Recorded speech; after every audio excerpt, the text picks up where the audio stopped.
So with that in mind, I'm going to allow the panel to introduce themselves. So why don't we start with you, Rich? Okay, good afternoon, good evening, everyone, and appreciate you coming out and at this somewhat early stage of the comprehensive plan effort. My name is Richard Hall, and I'm the General Manager of the Department of Land Use. And I want to really thank Dustin and Sherry with the Sierra Club for putting this thing on and for you all coming out. Thanks. Sean?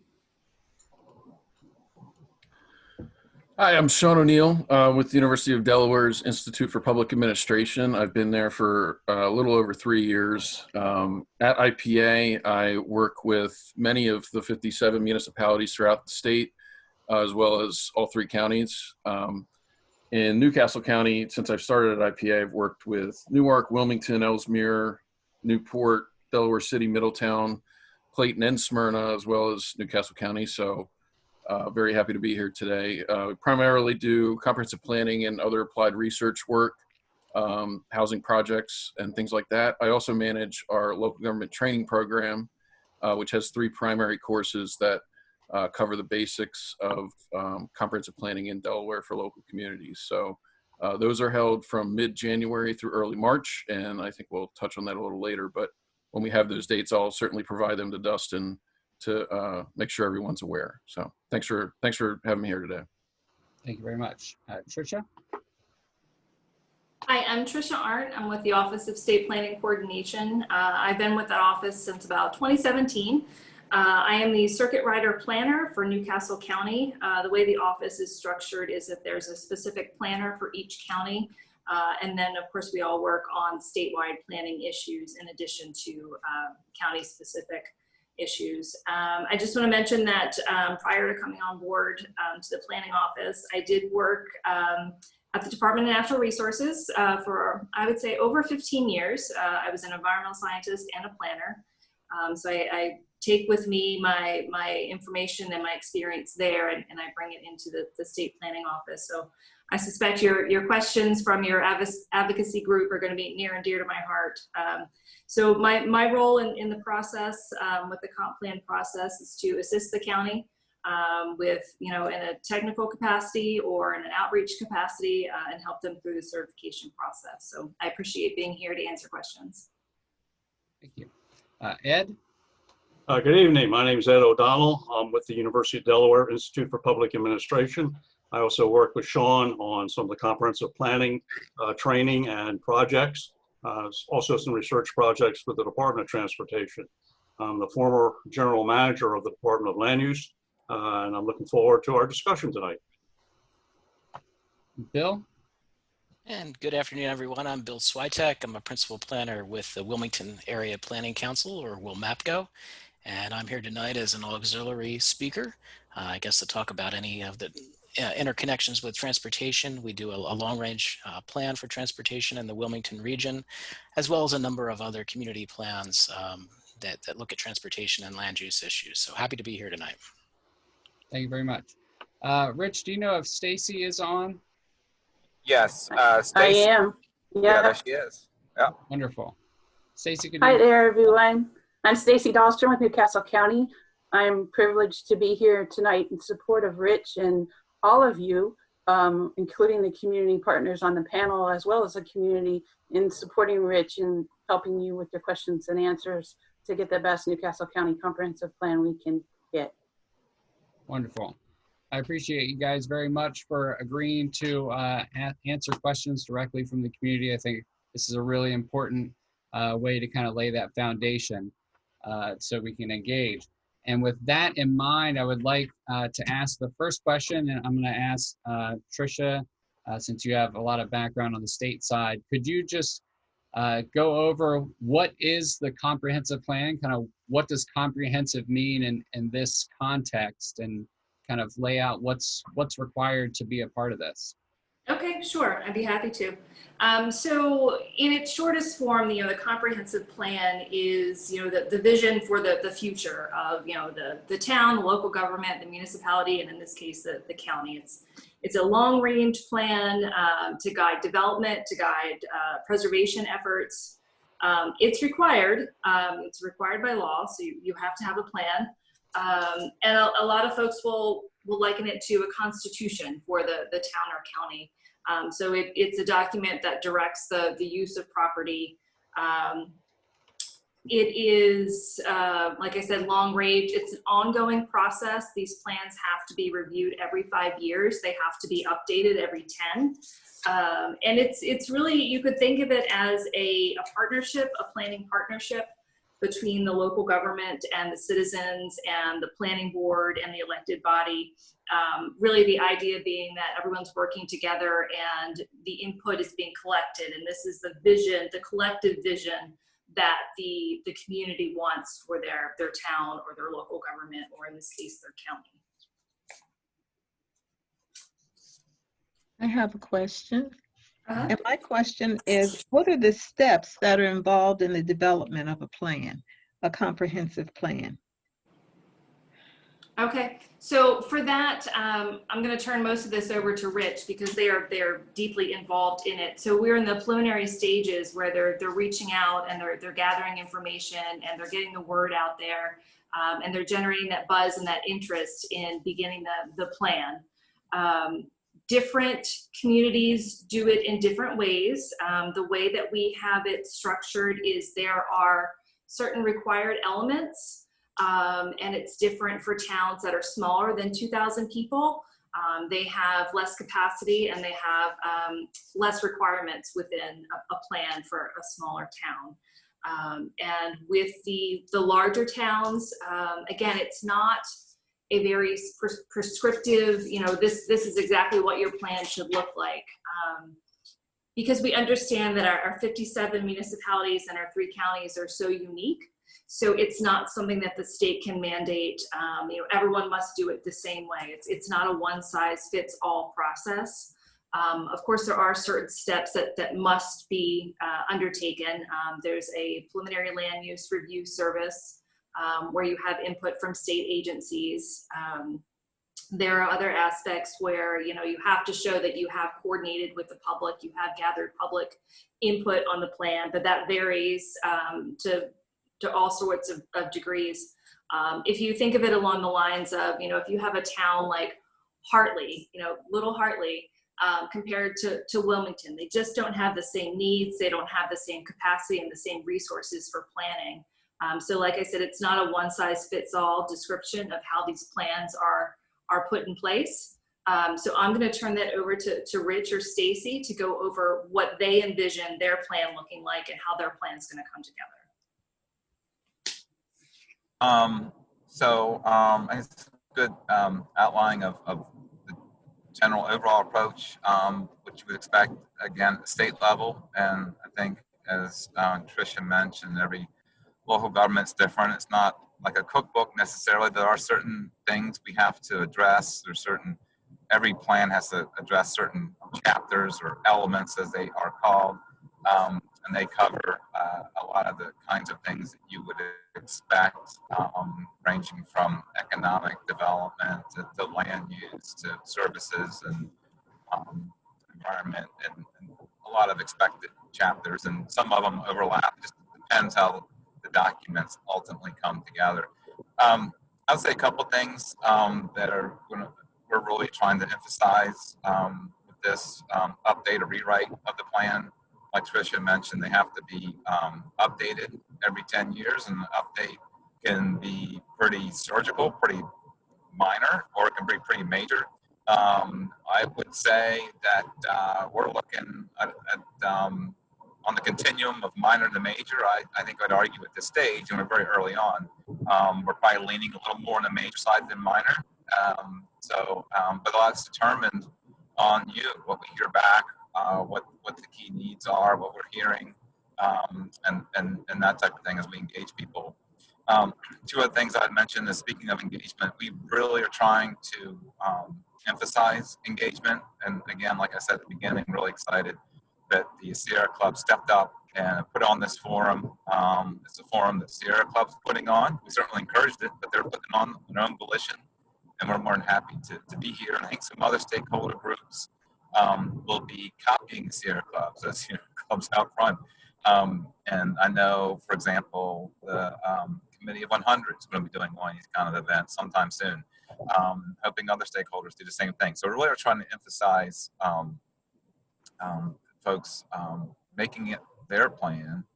Not doing it just for us, of course, and just because we have to. It's important, and we do have to, but we think it's important. I think we're at a crossroads of a number of land use kinds of issues in the county. So again, I would emphasize engagement is something I think is a little different, the degree to which we hope to have it for this plan. And related to that is in this age of COVID, we're all becoming experts in Zoom and having to deal with it whether we want to or not. And there's certainly pros and cons to using Zoom and other media such as that, virtual meetings, and other things we're doing with social media on our ends to get the word out and get feedback. Some surveys we're having online. And we got a little bit of survey results already from an early on survey we did. There'll be other things like that. And so we are engaging social media, like I said, Facebook, Instagram. We have obviously email listservs. That's something we've had for a while, but one new one focused just on the comprehensive plan update. There are other ones that probably many of you might be part of with other subject focus.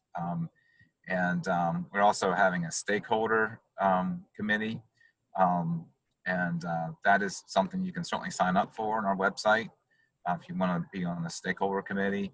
And the last thing I'll mention is we're highlighting is we have something we've called the Stakeholder Challenge. So we're trying a lot of different things. See, some may work better than others. Some may be better suited for some folks more than others. But what we have is the focus on this is for groups as opposed to individuals. But we have, I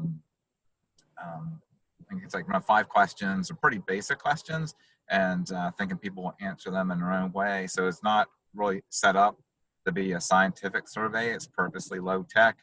But for groups to take this, whatever kind of group you can think of, be it a house of worship, be it a community group, an environmental group, whatever group, however they define themselves, take these 5 questions and hopefully wrestle with them a little bit and then get back to us at the end of September is what we have asked. And that's been out there since, I think, early August. So kind of a 2-month time frame for this. And honestly, I don't know what will go back. It'll be interesting to see. So I can talk later about what we've heard so far, some very basic survey results. So that's one of the other things I mentioned, COVID, trying to get more engagement this time around on the plan, and really trying to better integrate data and analysis with the plan as well. So those are some things that I would highlight. I guess the other thing I would mention and I would ask you to do, I know Dustin sent out some homework, if you will, before this event. I think you're able to still get credit for that if you do it after this event. Before would have been preferable, but certainly after, because you need to really thank Dustin. He did not let us give long PowerPoint presentations or any presentations actually, because I know the primary purpose of this is to hear from your questions, hear your comments. So I don't want to talk any longer here. But having said all that, I encourage you all to go to the website and see the material so you can get more detail. Thanks. So before we call on our first person, I do want to make sure that everybody's aware this was the brainchild of a number of organizations that came together to work on a previous project that wanted to stay committed to work on this project. So I appreciate the accolades for the Sierra Club, but I want to share those accolades with all the organizations that came up with the idea and help promote it and get it out there. Really appreciate all the civic groups and the environmental groups that help with that. Really appreciate it. So with that in mind, Sandra, if we have any anybody with a raised hand. We have Terry Jones would like to ask a question. You said Terry Jones? Terry Jones. All right. Terry, I just, you should have a pop-up. There you go. I actually didn't have a question. Oh, sorry. No, that's okay. Sorry if I hit something, but I'm just going to listen to you all. Thank you. Okay. So Dustin, I am not seeing the So, raised hand. Do you see it? yeah, so if you go to the participant window, I am there. you should see some little blue hand icons. You got one from Willie, Anita, Nancy. I do not see them on my, any others on my computer for some reason. All right, I'm gonna, Well, let's go to Willie. all right. Yeah, I guess a general question for Rich regarding the cycle, the 10-year cycle for reviewing the plan and updating the plan. And when you think about, you know, the rate of change we're seeing these days as it relates to the environmental issues, social and economic issues, has there been any consideration to, you know, maybe having a 10-year plan, but, you know, having some interim reviews of that plan and updates to kind of cross-check it to see, you know, how well we're doing versus what we thought we'd be doing, and what other dynamics that may have changed that we hadn't considered. And then, you know, upgrading that plan as appropriate, not a complete rehash, but, you know, kind of a check-in to see how things are going, and make upgrades and modifications as necessary. So Willie, what I think I caught 90% of what you were saying. So let me just repeat it in my own words, if I may. As you heard, there's a 10-year update requirement from the state, and there's also a 5-year check-in, and that's a little basic, I guess. It's not very rigid. Kind of checking in with the state on how things are going. So there's that. There's a 5-year check-in with the state on how things are going. There's a 10-year requirement to update. However, I think your question also gets at, you know, or implying, you know, there should be a more frequent check-in than that even. You know, I think that one of the key parts of the plan needs to have what some may call a guidance system, or metrics, or even stats, if you're familiar with Maryland. And so what we intend to do, have part of the plan, to lay out in the plan how we intend to look at it every year. We do an annual report every year, at least during this administration of the department, and it does track trends, not only with quantitatively, but also qualitatively. So I think the thrust of your question, again, tell me if I'm not getting this right, the question or the answer, is, you know, how are we, you know, making sure this plan is current? It doesn't just get, you know, printed out and forgotten once every 10 years and forgotten in between. Is that generally? Yeah, you were breaking up on me as well, Rich. So I'm not sure whether it's my system or your system, but I think you captured the essence of what I was asking. But I guess there's a kind of a significant difference here, and that is, so it's one thing to have a plan and having metrics, and then checking in on some frequency to see how we're performing versus those metrics. But that implies that the plan that was put in place is good. You know, it's a good plan for 10 years. And so my thought was that, you know, since the world changes pretty quickly nowadays, you know, not only would you look at the performance of the plan versus the metric, but also to understand whether there were any new dynamics that may have come into play since the plan was developed that may be worth consideration, you know, going forward. So that was kind of a two-sided question, I guess. Okay. Yeah, I think we intend to do that, whether it's the annual report or other measures we put in the plan, measures, metrics. So we're checking them not only once every 5 years, 10 years, but annually as well. Sometimes maybe more frequent than that. So we're having a little bit of difficulty with the raised hand function with my partner. So if you have a question, if you could just type the word stack, S-T-A-C-K, in the chat, that will, I think, make it a little bit easier for Miss Sandra to kind of follow along and call on our next person. So while we get that set up, if you could, when you're asking your question, if you're with an organization, could you just state the affiliation as an introduction, so people know who's asking the question, who are on the phone and don't see us. Okay, our next question is from Anita.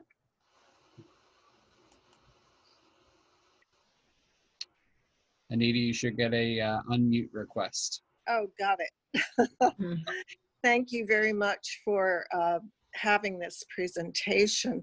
My question is this 10-year plan connected at all to the United Nations Agenda 2030 for smart cities?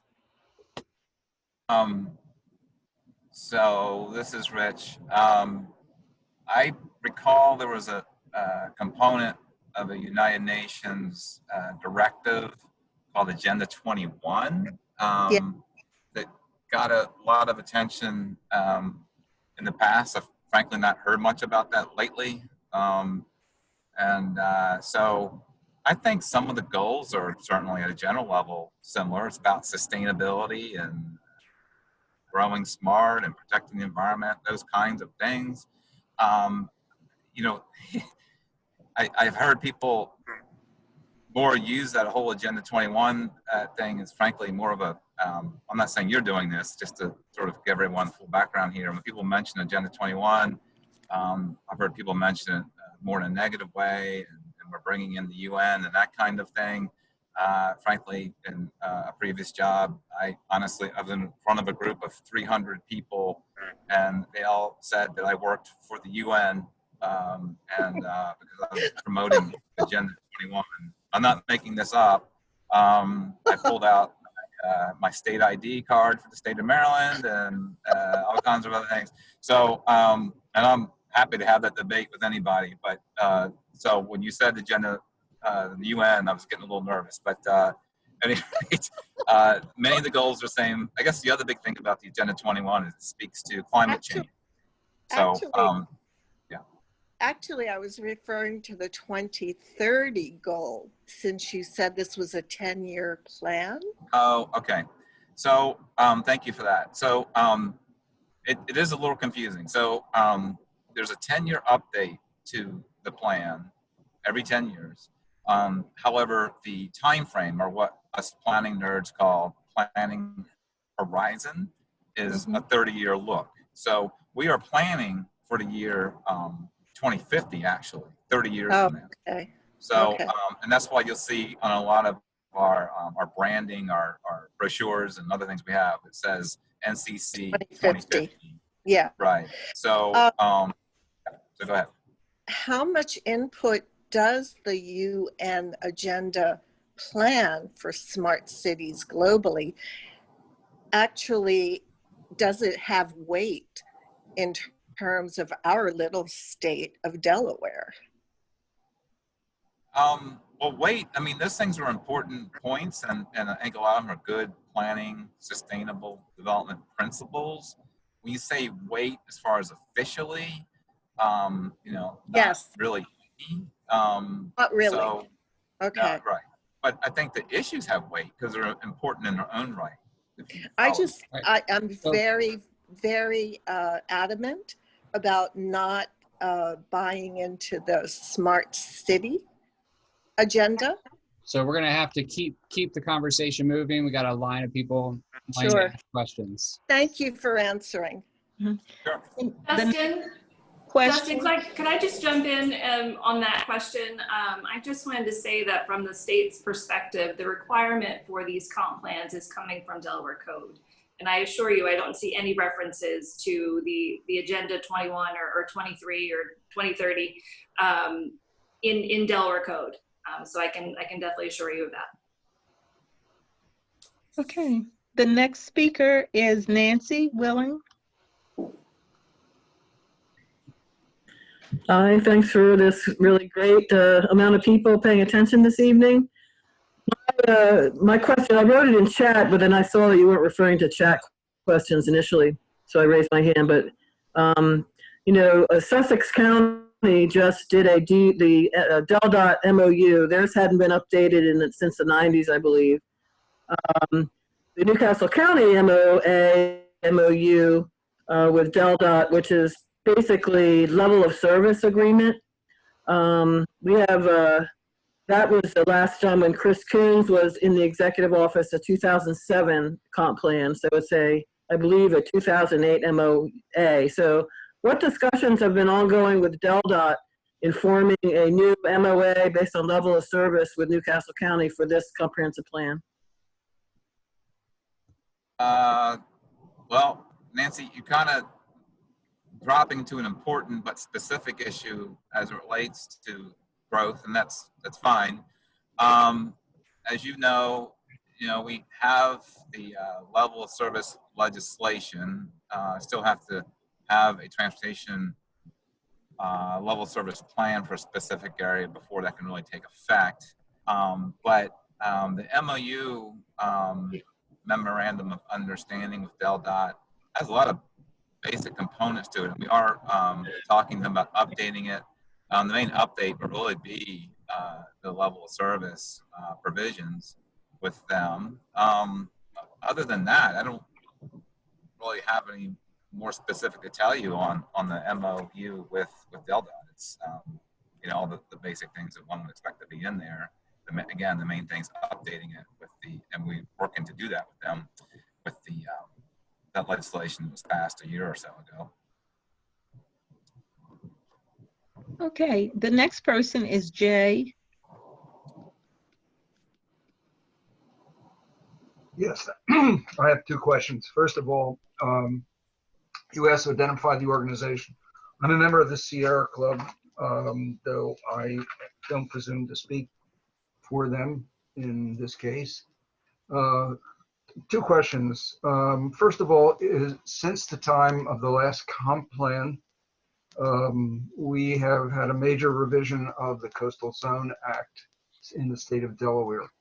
And I would like to understand that the Department of Land Use, with which I deal quite often, is going to take that into full comprehension in the development of the plan. And the second question is that the comp plan is the basis, the legal basis for development of the UDC, the Unified Development Code. Do you anticipate a significant revision of the UDC subsequent to the formation of the new comprehensive plan? Okay, I'll take a start at that. So with CZM, really what that gets to, if we could just not abbreviate too much with the jargon, if we could, for those not familiar. Sure. So the Coastal Zone Act, Delaware, legislation passed by the General Assembly, State General Assembly. I want to say, I guess, was it 2 years ago, I suppose? I'm not the best one probably on the panel to give you the whole overall of that.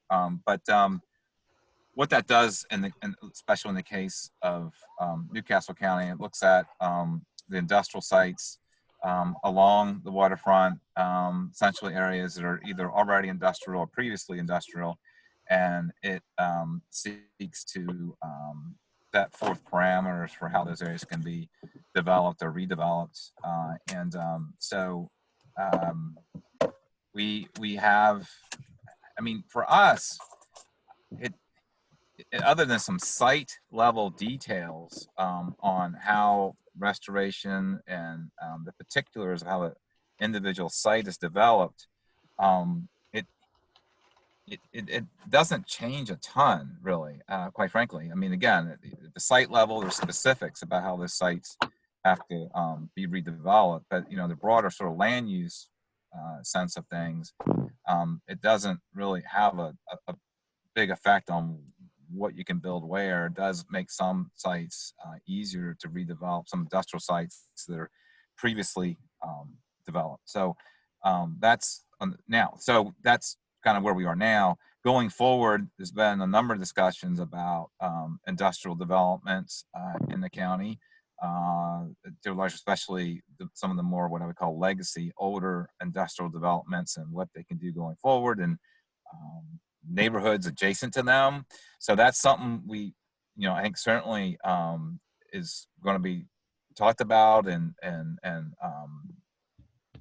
potentially new policies developed as part of that. And we're going to have one of the things I didn't mention early on as part of our outreach is we're doing a series of workshops this fall that will get rolled up together for what we're calling a forum. And these workshops are issue based. So we have one, I believe the 14th, I think, of September on jobs and transportation. Then we have one around the 7th of October, I believe. All this information is on our website that has to deal with neighborhoods and community development, environmental justice, and those kind of things. That's going to be the 7th of October, and there's 2 more.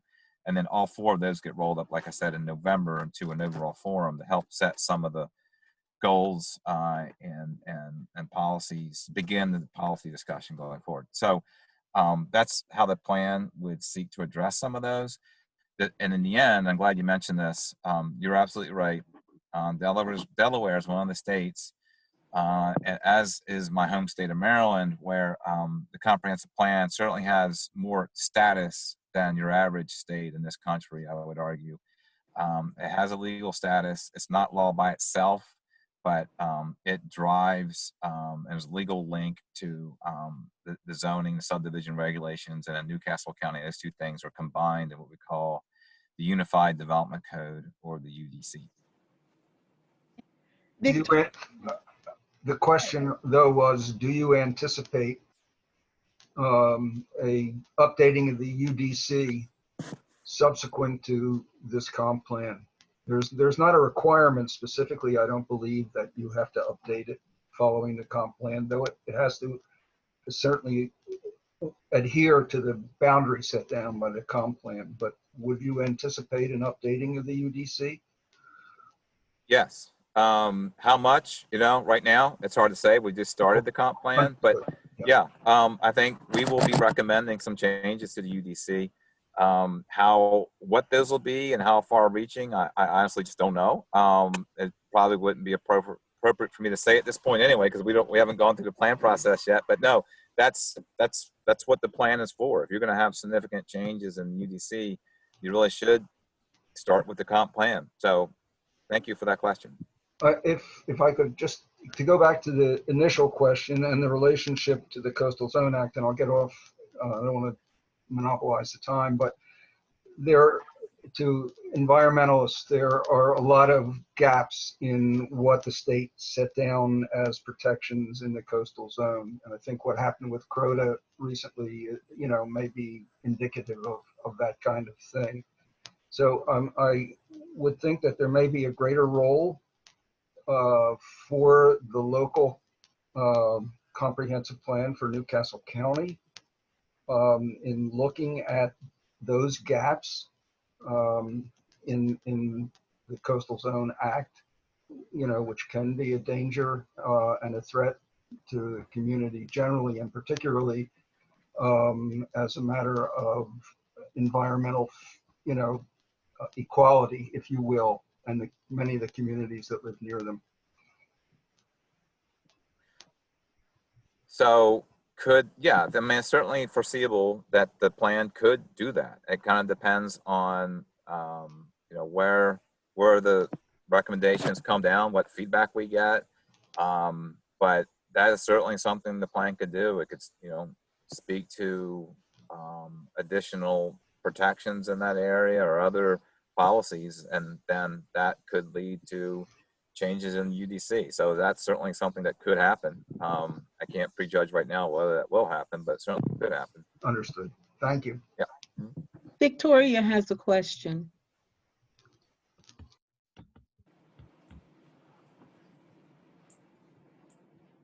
Victoria? Give me 1 second. Just got to find, there you are. All right, Victoria, you should have a little pop up there. Yes, hello, thank you. I am a Sierra Club member, and I'm grateful to the Sierra Club for pulling this together in cooperation with others, as I understand. And I'm learning quite a bit. I haven't participated in or provided any input or feedback to the comprehensive plan process before, and will of course review the website and review the current plan. And I was interested to hear about the upcoming forums. But as a newcomer to the process, are the forums the primary way to submit input? Are there other focus groups or ways to submit written input? I'm really quite new to this and would appreciate some input on how to proceed with some areas that I'm particularly concerned about, such as climate change and environmental justice. Sure. So that's another great question because it helps me bring up something I wanted to bring up. So, oh, good. And I remember talking to Dustin about this issue the other day when we were kind of trying to prepare for this workshop. But so what's the best way to get engaged? I think to a large degree is the question, whether it's interested in a whole range of issues or a specific area like you just mentioned, because that's the thing with these comprehensive plans, they can be pretty broad and covering a number of different issues. And for an average person, you know, it can be maybe a little intimidating how to get involved, because it's not like you might expect, you know, where there's a public process for a specific ordinance, for example, or something like that. And you go to the public hearing and you make testimony and you know, make your points and you're done. This comprehensive plan will take at least another 1.5 years to complete. So it's a little more of a marathon. It's helpful, I think, if you join it with a group, whether it's the Sierra Club or other community groups. You know, stay with it for the long haul, because it starts kind of general. You're getting general input, you're getting general information on current conditions and projections for, you know, future challenges. And then you start to get sort of, again, more of a vision, goals. So kind of sort of broad 30,000 foot level discussions. And then you, over time, break that down to more details and end up with specific objectives and policies and implementation measures. So we're back to the workshop. So we have 4 this fall, and then they roll up into a 5th event, which will be a forum where we try to roll them all together. So there's 4 of them. So the one we're having in a few weeks, as I mentioned, this is all on the website, has to deal with jobs and transportation. The one after that, and I think the 7th of October is the correct date, I believe, that has to do with more community development, neighborhoods, and environmental justice type issues. Then there's 2 more after that. One's more environmental based. I don't know exactly what we're calling it yet. And there's one more, I can't remember what that one's about yet. But so we took all the issues, many of the issues that would come up, and kind of broke them down into 4 broad categories to have workshops on them. And then they all get kind of synthesized and discussed in a bigger forum in November. So there's one certainly is more environmental based, and that will probably be in late October, early November is my guess, but it'll be on our website. So that's one thing you can do. You can also sign up, be on the Stakeholder Advisory Committee. You can also sign up for a listserv for, you know, the website. You can like it in Facebook, connect to it in Instagram, and you can submit comments anytime. So there's that way as well. So there's a number of ways to be engaged. We're trying to give people options. And the last thing I mentioned earlier on was Stakeholder Challenge. And again, that's more focused on not necessarily an individual, but on groups, without defining what a group is. But our preference is that individuals don't take it. If they do, that's fine. But our preference is that a group of people, again, whether it's a house of worship, whether it's a neighborhood group or an environmental group or a business group, whatever that is, can take these 5 questions we have, they're pretty obvious questions, and wrestle with them about what they think is important for the comp plan and such. And that we like to have back from people at the end of September. So it's not a lot of time, and some people have already been working on it. So there's that avenue as well. Bill, I'd love it if you could talk a little bit about, I know it's not, directly comp plan, but there is the ability to get involved in master plans, which hopefully can kind of feed into this conversation as well. So could you talk about your work there? Sure. And, there's a lot of community plans that are going on out there. One of the ones that I work on with Smith Smithers and several other people on the call is the Route 9 master plan. And, not only going through a process of creating a plan like that, but then working on implementation through like a monitoring committee as we have going on Route 9. And really the idea of those plans, and I know that Rich has been working to do this, is to then incorporate them into the comprehensive plan. And that's exactly what's happening with Route 9, with the North Claymont plan, Southern Newcastle County, Churchman's Crossing, other plans that are kind of coming. So Dustin, that's a great point. A way to get involved in sort of a localized planning effort that then can kind of feed up to the comp plan. Thank you. That was very helpful. Okay, Peggy, I see that your hand was up, but did you lower it? I don't want to skip over you if you have a question. I do have a question, and I'm not sure that you're going to allow it because I just saw Dustin's comment about zoning, but I'm wondering if there's any if some of you experts would like to give an opinion about whether there's any possibility we might be able to do away with with single family zoning, which is supposed to be quite exclusionary and quite unfair to underserved populations. Is that a legitimate question or not? If any of the panelists would like, the question's been asked, so if any of the panelists would like to talk about the future of the county with relation to that and the comp plan. Yeah, I'm happy to take a shot at it, and I certainly am more than happy to share airtime with my co-panelists. But that is certainly a topic that's come up a lot lately, and I understand why. Being a career planner, it's a tough issue, and I think honestly in Newcastle County, think we're going to do away with single-family housing is not realistic. Whether I think it's personally a good idea or not, but I do think what is hopefully realistic and something we can work on in this plan is to make it easier and more acceptable for attached housing. And I think sometimes people, I would argue, I've seen some overreaction from time to time with attached housing. Doesn't necessarily have to mean high rises. Oftentimes, some folks get very concerned about anything that might hint at any density.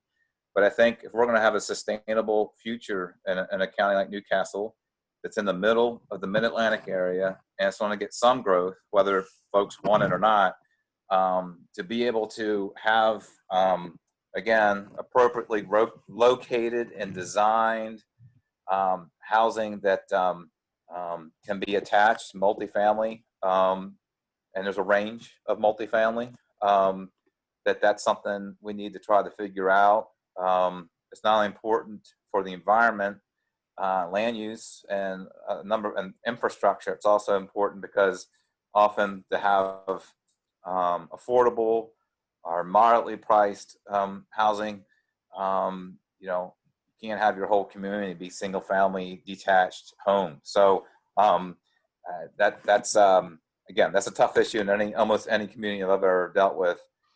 But that's a great issue to bring up, Peggy, and that's why I could count on you to bring it up. And it's brought up. It's been a topic of conversation a lot lately. And this is Trish Arndt with State Planning, and I'll just chime in and let you know that the Delaware State Housing Authority comments on these plans. So when they see the draft plan, and certainly one of the things that they want to see is a mix and a variety of housing types, and also that housing is available at all different income levels. So that is something that the state does take a look at and make suggestions on during the development of the plan.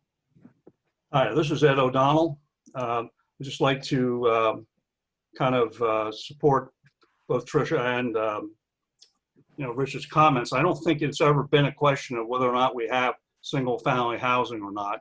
It's a question of what's the mix, and also what's the impact of that single family housing on the landscape. In essence, what's the footprint? And that footprint seems to be too large on the single family side, and there's not enough attention paid to a diversity of housing types. And it might be price-wise, design-wise, or any other way. So I don't think you're ever going to eliminate single-family housing, but what you can do is you can provide more opportunity for other types of housing. Yeah, this is Sean, and Ms. Schultz, I just wanted to add, as Rich said earlier, this is the opportunity for you to talk about these things and to have your input. So if that's something you feel strongly about, you can certainly make your voice heard. I would also point you to, there's a new ordinance that was passed in the city of Portland, Oregon, that sort of tries to retroactively address this by allowing for a variety of types of infill housing. I recently presented a webinar through our local government training program, and we touched on a few of these issues, and that was one example that I brought up. But so that was, I think it might have been 2 weeks ago that they passed the ordinance. So it's something worth looking at. Okay, this next question is in the chat and it's from Jill. Jill says, my question is a little bit retro, but I am interested in understanding how this past plan considered what was the old Hercules Country Club, now slated to have 268 homes built on it. This, as I understand, is the last large undeveloped area in northern Newcastle County. Well, I'll take a shot at that for sure. Anyone else obviously can jump in. So for Hercules, also known as Delaware National, that area has been planned for development for a long time. It's surrounded by development, and so it has a what we call in planner world, land use world, a by right development plan going through, as you mentioned. I know some people wanted it to be a park, and folks looked at that, and no one could come up with the funding to make that happen. But that's one of the things with the plan. That area is articulated in the plan, the current plan, the one that was adopted in 2010 or 2012, excuse me, and the zoning flows from there, so to speak. And it calls for that area to have, development, in this case, residential development or suburban zone development, which is pretty much in keeping with the development that's around it. So, this is the time with the comprehensive plan, again, it's a little more of a long ball, if you will, game, as opposed to individual project. But it's in the comprehensive plan where you really start talking about areas where growth should go and what type, or areas that should be targeted for preservation. It's very hard, if not impossible, if an area is already zoned for development, as this one has been for probably forever, or for at least decades, and plan for it, when someone actually starts the process of trying to develop it, trying to stop it is really hard, and no matter how much one may want to try to. So that's really all I can sort of lend to that question. I'm not sure if everyone has read the chat, but in the chat, Anita says, I would suggest you research Agenda 2030. It's a global plan to make smart cities, which is not something I support. And then next we have from Dora, and I'm assuming that this is a group of people, but Dora says WDEL radio station is great for getting out information. Has it been used at this time? And Valerie also has a question. So they're together. Yeah. So, right. So, Miss Dora, you and Valerie are together. So I'm going to go ahead and unmute you if you wanted to ask your question. You should get a little pop-up that. All right, there's There you go. okay, it's three of us here actually. And Val was the one that talked about WDEL was good to get out the information. It's just that we're all here together and my name is my computer. So, but Val, you have any? She had a question. I have a question. Do you have one, Gwen? I mentioned WDAL because it's good for the older citizens who, you know, do not have Zoom and that sort of technology. But when the gentleman was talking, Richard was talking about the land use. My question has that area on Route 9, as y'all call it, that hotel, which is the Menace Society period area, has that been considered as housing for that area? And also, you mentioned there was going to be different meetings on community, the growth and the revitalization. Is all that going to be involved as new traffic lanes and that sort of thing? Because we live in Rosegate, myself and Miss Gwen, and our biggest issue that I've been given to Bill, it's me, is this traffic light coming out of our neighborhood, where we're stuck there, you know, certain hours of the day because we can't even get out. So when the whole pattern for the land use and new development of housing is, I hope all that's going to be considered. So we're getting a lot of feedback. I am going to drop you back on mute so Rich can jump in and answer that. Question two. So how do I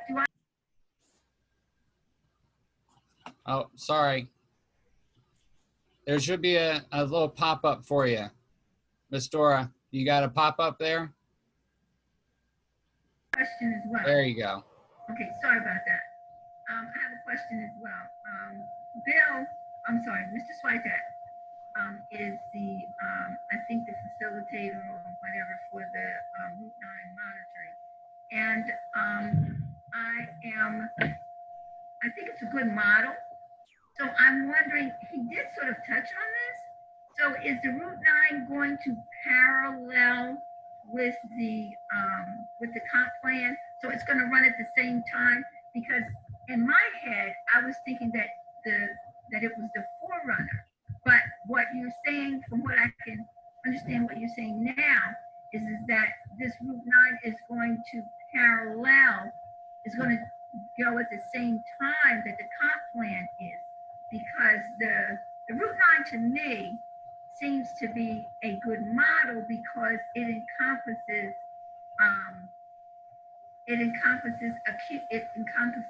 cumulative impact.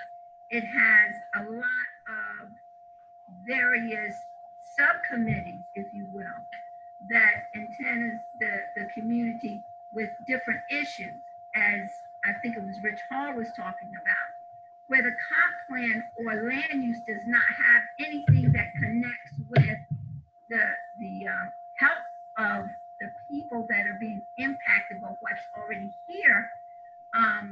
The Route 9 does have a health piece, if you will. So I'm just wondering, are these two going to parallel? Because in just listening to what is going on with the comp plan, maybe the comp plan could take a little look at some of the things that the Route 9 Monitoring Committee is doing to encompass some things that are still of concern to the community. All right.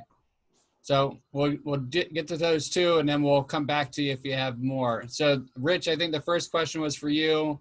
Is the traffic workshop going to deal with some of the issues that they're experiencing over there along the Route 9 with, you know, truck traffic and other traffic? And then, Bill, if you could talk again a little bit about how the Route 9 plan is going to come back in. But then I would like Rich to touch on, though, because Miss Dora raised a good point. Can the comp plan take into account in its vision, making sure we consider things like cumulative health risks and that sort of thing? Sure. So So let a me, marathon of questions there for you. yeah, let me touch on those two things, and certainly Bill will have some good stuff to say as well. So yeah, so on the transportation workshop, I encourage you to come.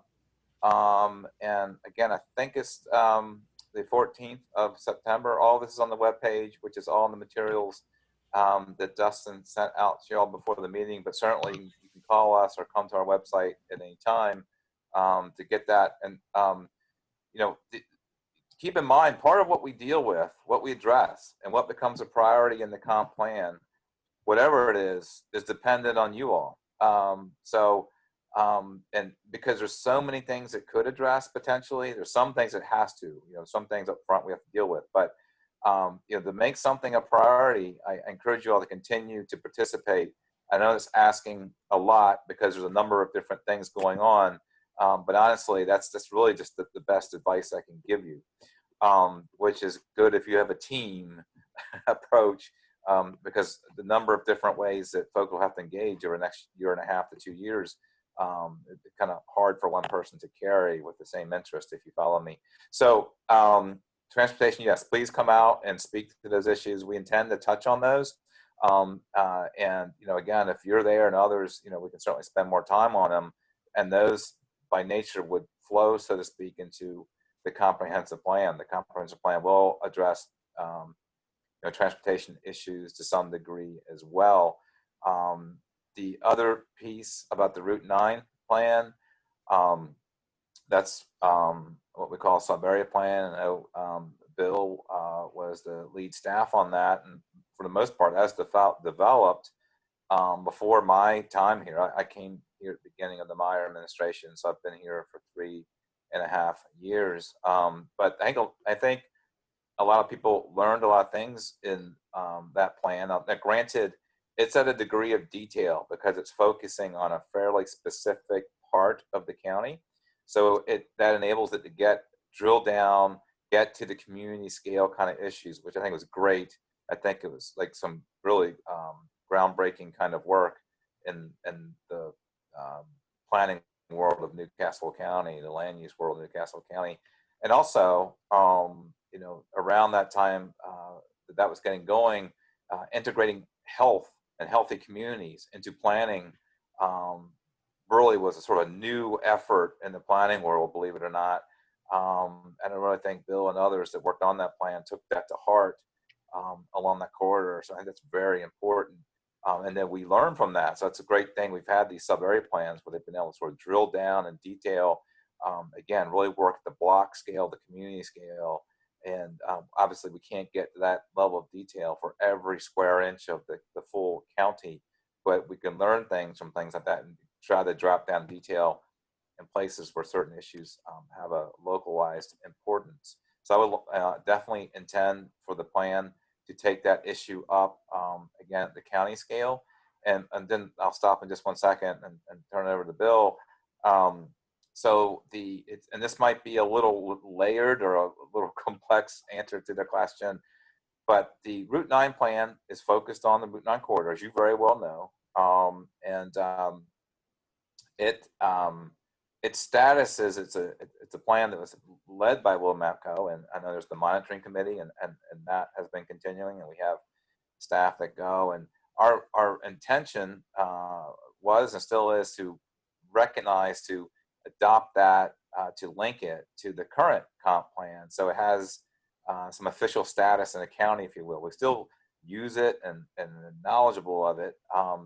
And as I think you may know, there was a survey done by University of Delaware, and even a follow-up survey. So that kind of held us back a little bit from bringing it into the comp plan. But we do intend to move that plan forward to sort of officially link it to the current comp plan, and by extension, the one we're building now.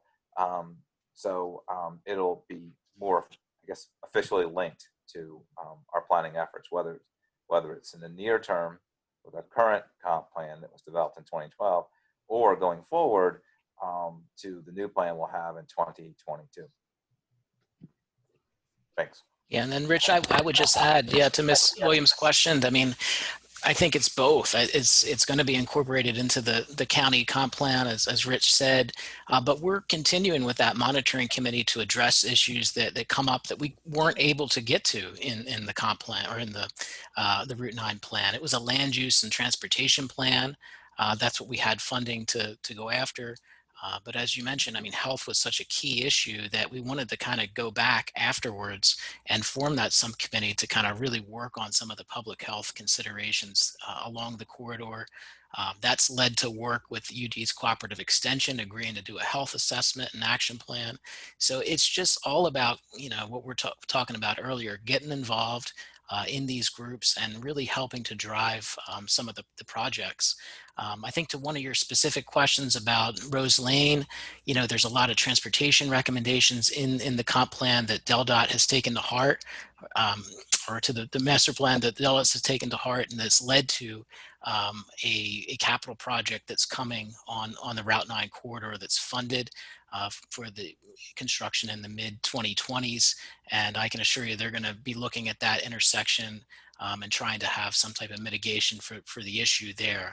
I think in the meantime, working through, you know, the elected officials, the folks that come to the monitoring committee from DelDOT to see if we can get some type of a quicker fix is something that's important. And we can talk offline about that. But I think, you know, in both ways, we're going to take a look at and address that issue.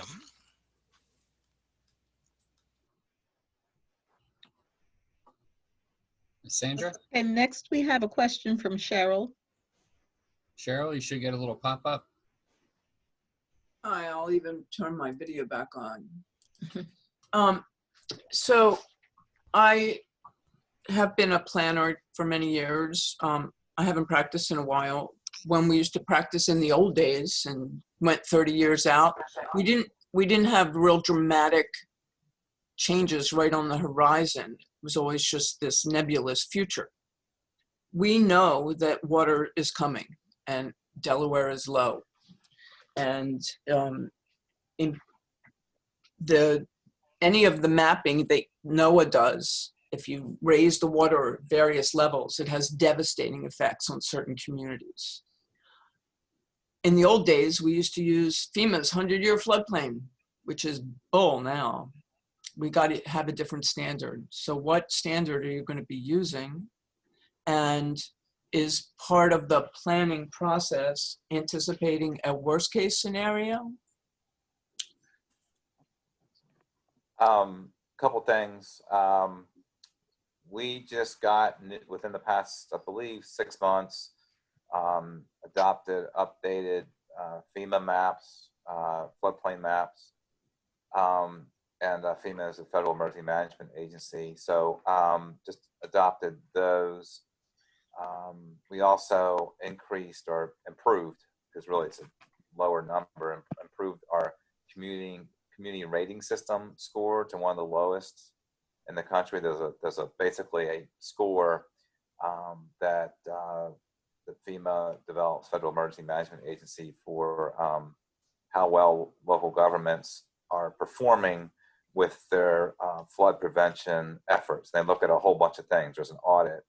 And so our score recently went down. It's like golf. You know, the lower the number, the better. I can't remember the exact number. Maybe it went from an 8 to a 6 or something like that. Don't quote me on that, but it did go down. It is the lowest in the state, and it's one of the lowest in the country. The other thing is we are using the sea level rise inundation maps in the planning process. Right now, we were talking about one sub-area plan, the one for Route 9. We're also working on one for the area south of the canal, which when it comes to these issues, obviously, as you probably all know, it's the southeast part of the county where some of these issues, as far as coastal inundation, are most important, especially around the Port Penn area. And we have a specific study, Blue Denrec Help Fund, for that community right there. So that's important very dramatically in those areas. The other thing, though, it's important across the whole county is, you know, no part of the county is immune from these kind of issues, because while It might be more persistently threatening if you're, in a low-lying coastal area. You have to worry about your house being flooded from coastal inundation. Still with storms, and we certainly saw this just a couple of weeks ago, with stormwater, and having a lot of communities were built pre-stormwater management, and even those that have stormwater management, maintaining those things, drainage areas, and having the right kind of stormwater management facilities that are properly operating is a constant challenge. We're working right now on updating, improving our current drainage stormwater management laws in the county that go way beyond, but certainly go beyond. It's a matter of degree of whether you want to say way beyond or beyond, but I can factually say go beyond the state requirements for sure. And so that is what we call a draft ordinance that we hope to have to county council probably realistically in early October. So thank you. Okay, can you hear me? Yep, you're good. As I noted in my prompt here, I have two questions. And since the issue of the Hercules property came up and how land use views it as a by right plan because of zoning changes that were made years ago. One thing that has come to light is in a evaluation of two pieces of property that were obtained by Hercules Ashland, that there were significant environmental problems there. At the point in time that the environmental review and cleanup plan for that property was put through was previous to the recognition of a dramatic problem of high levels of dioxins and furans and numerous other compounds on these parcels that are adjacent to and or flow, the groundwater flows off of that property onto where the residential development. Are we getting to the question about the comp plan, Bill? I'm getting to it. Rich, regarding that property specifically, do you plan on reviewing the environmental approval, or are you allowing it to stand as it is and allow the developer to move forward? And the second question comes back to something we discussed a couple of weeks ago, I believe, on a phone conference, in that DNREC, in light of how they've handled their responsibilities with 2 refinery fires under their oversight in the past 2 years, the Corota incident, the ethylene oxide release, there have been limitations in how stringent DNREC has been. And since all land use issues in Newcastle County fall under the responsibility of the county executive and his departments, have you given any further consideration for hiring environmental engineers that have the knowledge to oversee things that are decided at DNREC or elsewhere and make recommendations if they feel necessary? So if we can try to wrap the answers actually into the topic at hand, which is the comp plan, I'd be appreciative. Well, in the comprehensive plan, you're reviewing all aspects of land development in Newcastle County. Environmental issues have gotten limited to no attention in the past. So here is a point in time where that should be discussed. How much responsibility is the land use department willing to take beyond what they presently take in the case of land use and environmental oversight? So a couple of quick things. I know that's me to run out of clock, but Rich, you're cutting in and out pretty bad. Maybe mute and unmute yourself, see if that clears it up. Okay. So generally the comp plan, if I would say if these issues you're mentioning, Bill, become a big priority, could I think the plan should address these issues. But honestly, I don't foresee the county hiring a significant staff to duplicate what Denver has for environmental review. We have to rely on them. But that's not something the county can possibly do to duplicate what the state does. I guess that's possible, but we, as you know, part of our question, we don't have those types of scientists and staff. Again, we're a land department. I'm not ignoring those issues. At some point, there are boundaries to what the department do. But I guess the short answer here is that those issues become important, especially if they have a role in the land arena. There's certainly a fair need to highlight and make a priority of the plan. Yeah, I think I understood everything you said. Your audio is really cutting in and out. So you may have to try to maybe cut your video or something like that. Something you might have to jump in and jump back, or jump out and jump back in. Okay, we'll try something here. While Rich is working on that, if I could ask a question that I think Tricia might be able to answer while Rich is working on his audio, it's still cutting in and out. So Tricia, what parts of the comp plan are legally binding? That has come up a number of times in different discussions. So if you could answer that while Rich is working on that. Okay, the county comp plans are different from the municipal comp plans in that in the municipal comp plans, the text and the maps within the document have the force of law. With the county comp plans, it is the maps and the map series that have the force of law.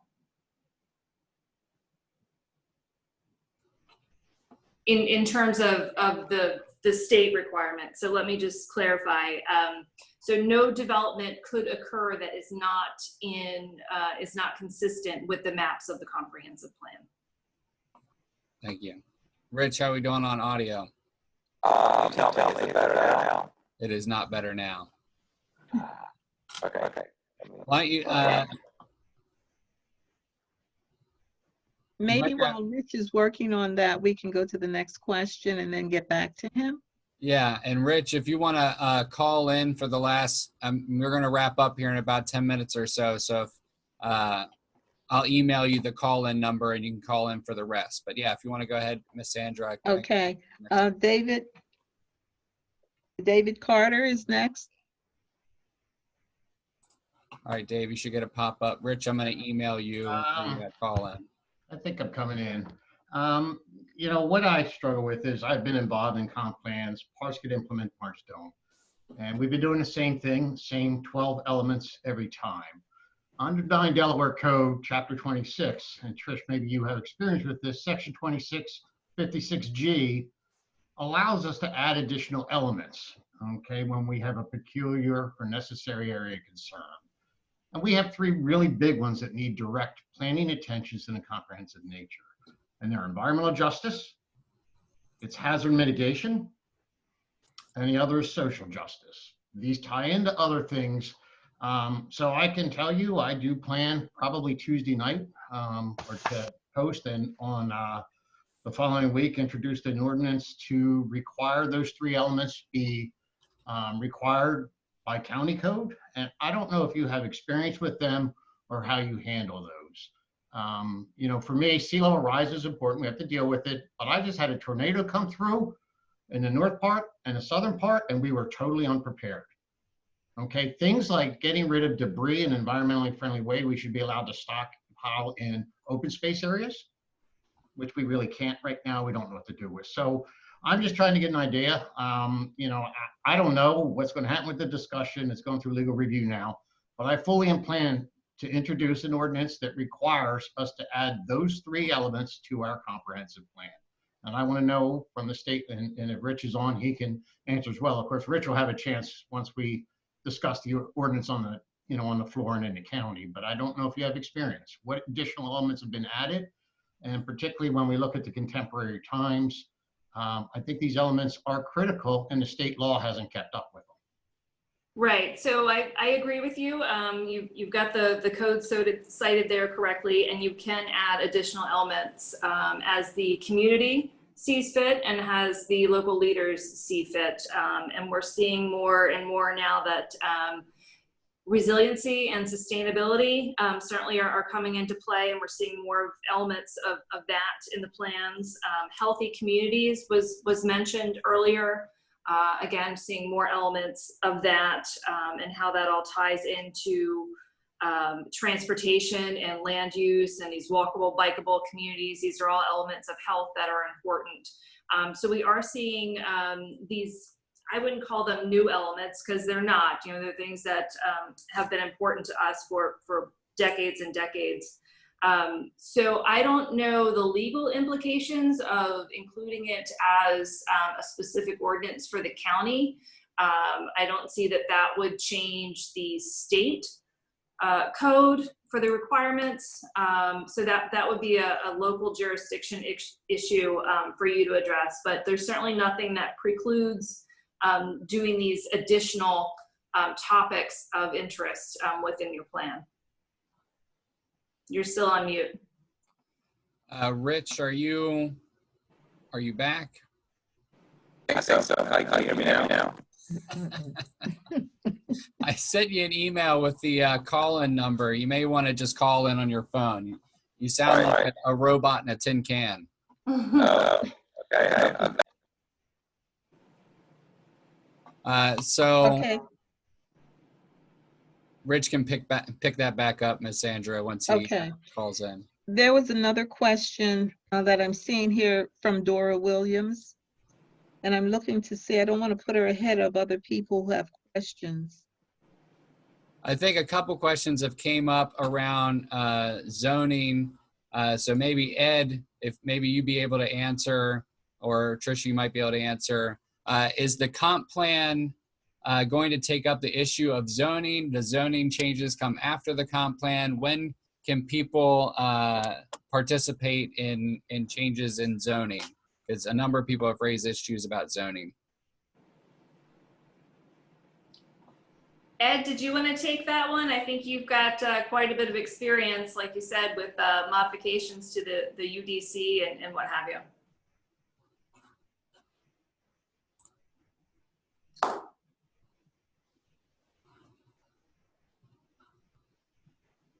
Ed, you should have a little pop-up. There, got it. There you go.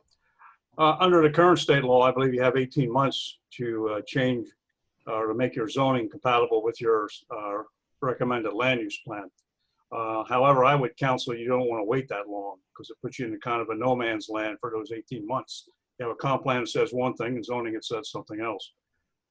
When the original UDC was done in 1998 with that comp plan, the rezoning, the county, basically, the entire county was basically rezoned at that time, all at the same time. That takes a lot of effort, a lot of forethought. I would say my counsel would be that you would want to do the rezoning to make the zoning map compatible with the land use plan as quickly as possible. I would not wait. If you look at the projections, about through to the year 2030, we continue to grow, but at a very, very slow and measured pace. After 2030, things really start to level off population-wise. I won't say it quite flat; it almost flattens. So it's not the intense growth we had in the 50s, 60s, or 70s. The other important aspect of that is the nature of that growth, which is basically going to be an aging population.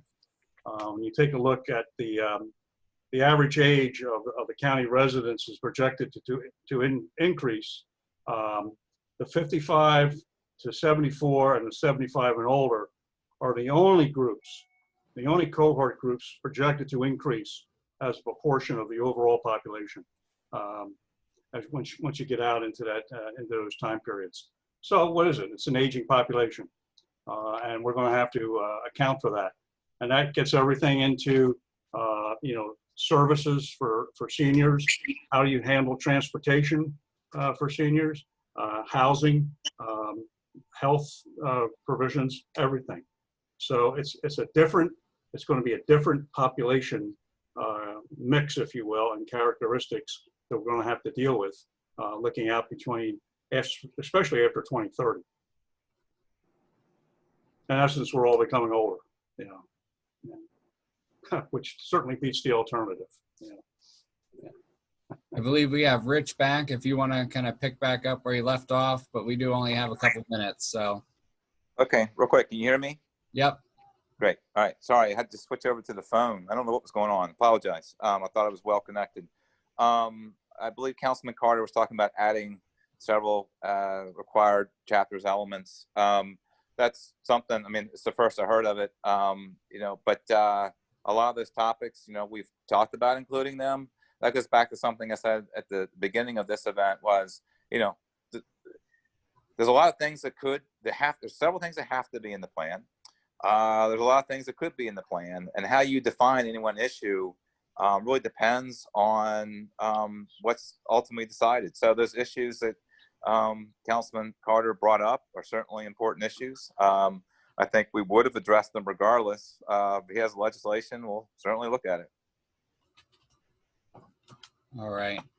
So there's only 2 minutes left, and I did want to spend just a couple minutes and invite any organizations that are on the call that have not plugged in yet. There is a group of organizations that is committed to continuing to have these kind of conversations and community engagement, continue on to work on the comprehensive plan and making sure that the issues that are important to people are able to be brought into this process.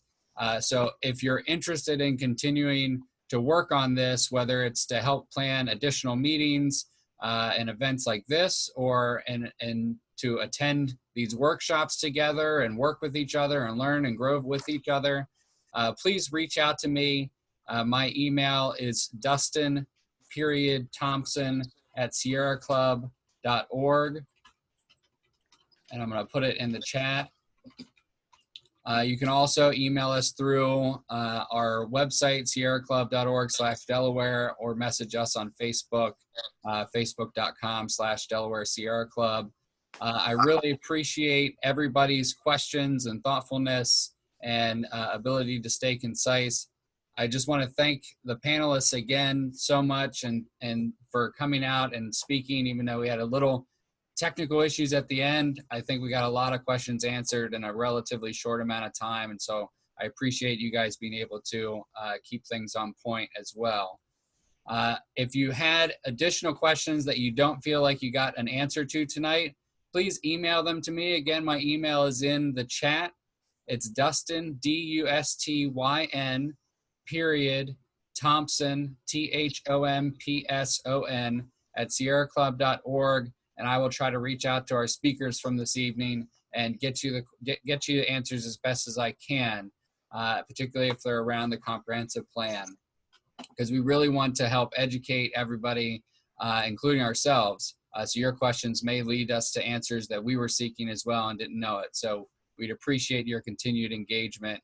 And I also wanted to just say such a huge thank you to Miss Sandra Smithers for all her help on this and brainstorming and helping plan this and put this together and get the word out. So if everybody could give the snaps or the claps or whatever you want to do for Miss Sandra, I would join you in that. So thank you all so much for this evening. Really appreciate you jumping on. Thank you, Dustin, Sandra, everybody else. Thank you. Thank you.